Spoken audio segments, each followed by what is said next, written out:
વડોદરા જિલ્લાના વેરા વસૂલાતનો ટાર્ગેટ પૂરો ન કરનાર 5 ટીડીઓ અને 100 તલાટીઓને રોકી દેવાયો પગાર.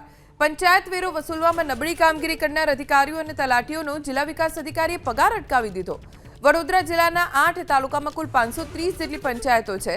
આ ગ્રામ પંચાયતોમાં વર્ષ 2025-26નો કુલ 84 કરોડનો પંચાયતનો વેરો વસૂલવાનો બાકી છે. પરંતુ ઢીલી કામગીરીના કારણે 84 કરોડની સામે માત્ર 38 કરોડના જ પંચાયતી વેરાની વસૂલાત થઈ, જેને લઈ નવેમ્બર મહિનામાં જ આવા અધિકારીઓને નોટિસ ફટકારવાની શરૂઆત થઈ હતી. નોટિસ બાદ 4 મહિને પણ આ અધિકારીઓએ કામગીરી ન કરતા અંતે જિલ્લા વિકાસ અધિકારીએ 5 ટીડીઓ અને 100 તલાટીઓનો પગાર અટકાવી દીધો છે. વડોદરા જિલ્લાના વેરા વસૂલાતનો ટાર્ગેટ પૂરો ન કરનાર 5 ટીડીઓ અને 100 તલાટીઓને રોકી દેવાયો પગાર. પંચાયત વેરો વસૂલવામાં નબળી કામગીરી કરનાર અધિકારીઓ અને તલાટીઓનો જિલ્લા વિકાસ અધિકારીએ પગાર અટકાવી દીધો. વડોદરા જિલ્લાના 8 તાલુકામાં કુલ 530 જેટલી પંચાયતો છે.